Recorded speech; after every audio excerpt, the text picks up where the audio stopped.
क्या हो अगर एक बुद्धिस्ट मॉन्क अपने उद्देश्य से भटक जाए, धर्म के रास्ते पे चलने के बजाय अधर्म के रास्ते पे चल पड़े। आज की कहानी भी ऐसे ही मॉन्क शिष्य पे है जो एक लड़की से आकर्षित होकर स्पिरिचुअल रास्ते से भटककर सेक्सुअल रास्ते पर चला जाता है। आखिर इसका अंजाम क्या होगा? आज मैं जिस मूवी को एक्सप्लेन करने वाली हूँ उसका नाम है spring summer fall winter and spring. ये एक अलग तरह की मूवी है जिसकी जितनी गहराई में जाएंगे उतना ही खूबसूरती से पाएंगे। साउथ कोरिया नॉर्थ योंगसोंग के घने जंगल और पहाड़ों में बसा एक कुदरती तालाब और उसकी ठीक बीचों बीच तैरता बुद्धिस्ट मॉनेस्ट्री जिसमें रहता है एक गुरु और उसका शिष्य। इस मॉनेस्ट्री में दाखिल होने के लिए एक बड़े से लकड़ी के दरवाजे से होकर गुजरना पड़ता है जो किसी का रास्ता नहीं रोकती। और हैरान की बात है कि इस दरवाजे के इर्द गिर्द कोई दीवार ही नहीं है, फिर भी सब इसी दरवाजे से आना जाना करते हैं। कहानी शुरू होती है स्प्रिंग सीजन से, यानी वसंत ऋतु। हर दिन की तरह गुरु पहले उठा, बुद्ध की मूर्ति को प्रणाम किया और फिर अपने शिष्य को उठाया। यहाँ कमरे के अंदर भी बस दरवाजा बना हुआ है बिना किसी दीवार के। दोनों तैयार होके एक छोटे से नाव में किनारे तक जाते हैं। ये नाव उन्हें बाकी की दुनिया से जोड़ता है। नाव पे बुद्धिस्ट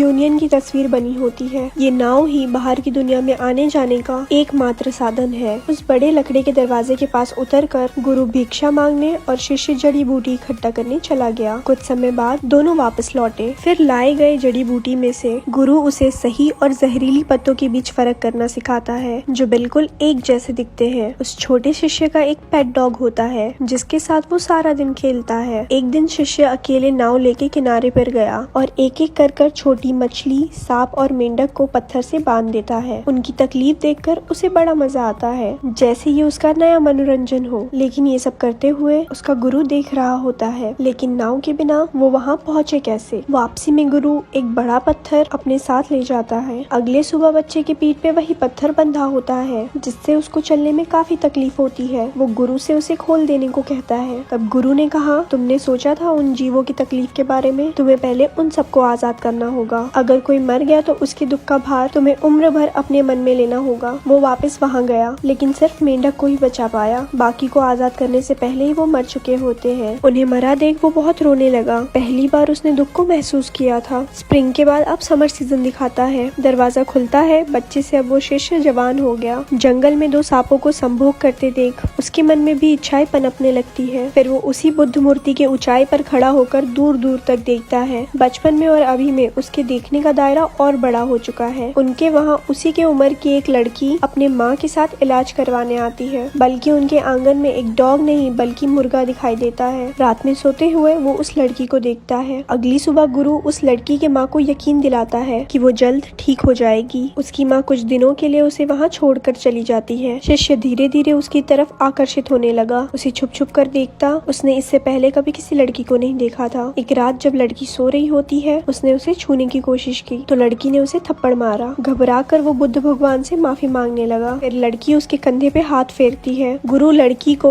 जंगल से लाए जड़ी बूटियों का रस निकाल के पीने को देता है। थोड़े दिनों में असर होने लगा और लड़की ठीक होने लगी। धीरे धीरे खुलने और हंसने बोलने लगी। दोनों साथ जंगल घूमने निकलते। शिष्य उसे पीछे से निहारता रहता, उसके पास जाने की कोशिश करता। रात भर नहीं सोकर बल्कि उस लड़की की तरफ ताका झाकी करता। दोनों बहुत ही घुल मिल गए। एक दिन तेज बारिश हो रही थी। शिष्य से रहा नहीं गया और दोनों फिजिकल होने लगे। गुरु के आंखों में धूल झोंक के दोनों एक साथ सोते। एक रात चुपके से दोनों नाव पर निकल गए और नाव पे ही फिजिकल हो गए। अगली सुबह गुरु नाव में दोनों को बिना कपड़ों के एक साथ सोते हुए देख लेते हैं। गुरु कुछ रिएक्शन नहीं देता, लेकिन उन्हें पता है किसी को पाने की इच्छा से लोग उस इंसान पे अपना अधिकार चाहते हैं जो आगे जाकर दुख का कारण बनती है। उसके बाद गुरु नाव में पानी निकलने वाली जगह को खोल देता है। धीरे धीरे नाव में पानी भरने लगा। दोनों जाग गए। शिष्य गुरु से माफी मांगने लगा जिसपे गुरु ने कहा दोनों की गलती नहीं पर दोनों को यहीं रुकना होगा। कुछ समय बाद गुरु ने लड़की से पूछा, क्या अब वो बिल्कुल ठीक हो चुकी है? वो हाँ कहती है। फिर वो उसे यहाँ से जाने को कहता है पर शिष्य आपे से बाहर हो गया और उसे जाने से रोकने लगा। गुरु तुरंत नाव से उस लड़की को उस पार छोड़ आता है। ये शक्ति भले ही शिष्य को अभी गलत लग रही हो पर उसे सही रास्ते पे लाने का एक यही सही रास्ता था। पूरी रात शिष्य सो नहीं पाया। भोर होते ही उसने बुद्ध की मूर्ति को झोले में भरा और वहाँ से चला गया। गुरु जगे रहने पर भी उसे नहीं रोकते क्योंकि हर इंसान अपना रास्ता खुद चुनता है। अब पतझड़ यानी ऑटम सीजन में बड़े दरवाजे को खुलता हुआ दिखाता है। गुरु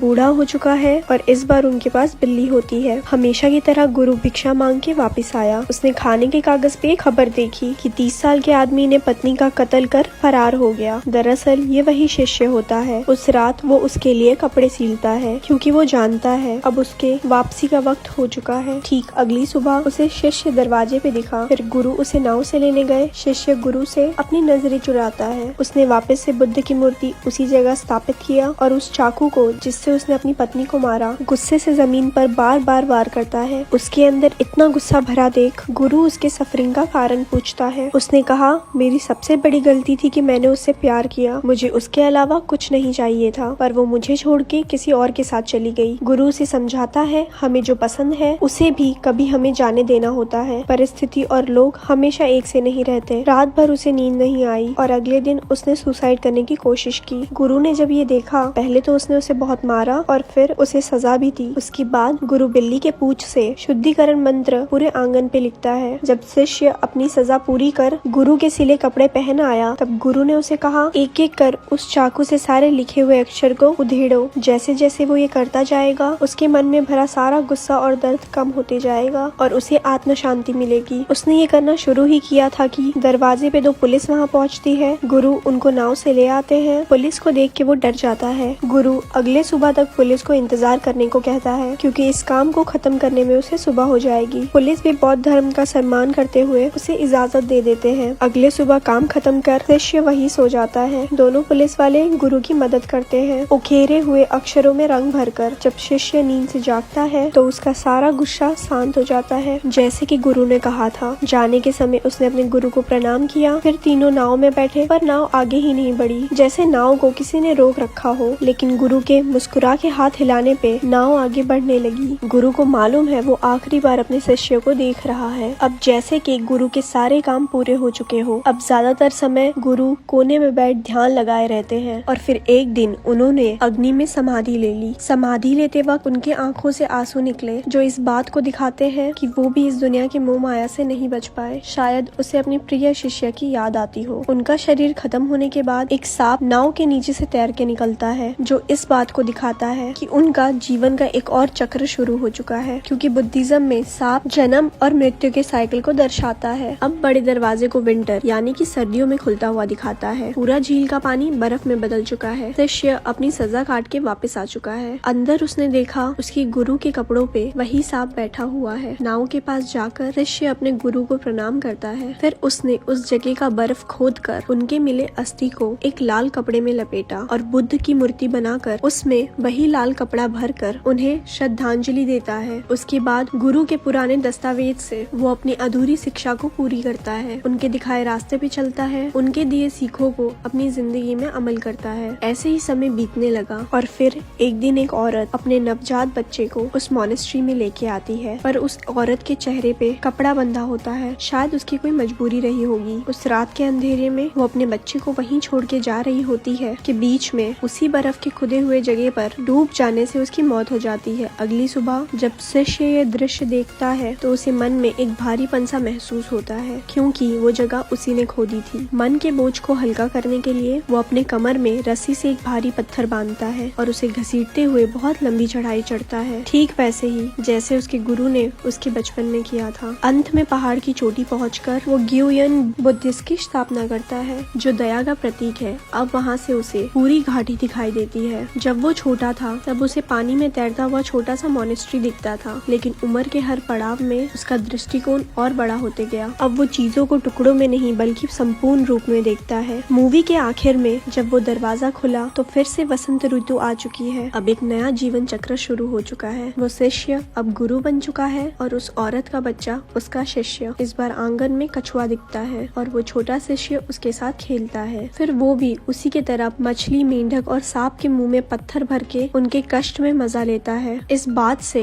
हमें यही समझाया गया है कि मनुष्य का रास्ता निश्चिंत है। वो हर बार वही भूल दोहराता है, दूसरों को कष्ट देता है, मोह माया के जाल में फंसता चला जाता है, जिससे उसको तकलीफ पहुंचती है। यही कभी न खत्म होने वाला जीवन चक्र है। दोस्तों, बिना दीवार का दरवाजा ये दर्शाता है हमारे पूर्वजों ने जो सिखाया है उसका सम्मान और पालन करना चाहिए। इस पूरे मूवी में कुछ जीवों को दिखाया गया है जिनका बुद्धिज्म में अपना एक अलग महत्व है और ये शिष्य के हर एक लाइफ फेज को समझाता है। पहला मछली जो फ्रीडम का प्रतीक है, यानी पहले वो शीशे शिष्य जब छोटा बच्चा था तो आजाद था, फिर थोड़ा बड़ा हुआ तो डॉग को दिखाया गया जो आज्ञाकारी होता है। जैसे शिष्य गुरु के प्रति था, जब वो जवान हुआ तो मुर्गी को दिखाया गया जो मनुष्य के इच्छाओं को दिखाता है। जैसे शिष्य अपने इच्छाओं में बह गया था, फिर आई बिल्ली जो शांत रहकर एक टक किसी चीज में ध्यान लगाती है। जैसे शिष्य को अभी आत्म शांति की जरूरत थी, और अंत में कछुआ जो धैर्य, सहनशीलता और लंबे आयु का प्रतीक है, जो शिष्य के जीवन के आखिरी पड़ाव को दिखाता है। और अंत में वो मोनेस्ट्री एक बॉडी है, झील का पानी एक स्पिरिचुअल माइंड है, और वो नाव एक मीडियम है जो हमें बाहर की दुनिया से रूबरू कराते हैं। और उस दरवाजे से भावनाएं, दुख, सुख, ईर्ष्या, मोह, माया अंदर दाखिल होती है, लेकिन हम कितना उससे प्रभावित होते हैं, खुद को कितने सही रास्ते पे रख सकते हैं, यही हमारा सफर है। दोस्तों, ये मूवी यहीं खत्म होती है। ऐसी और स्टोरी सुनने के लिए हमारे पेज को लाइक करें। धन्यवाद।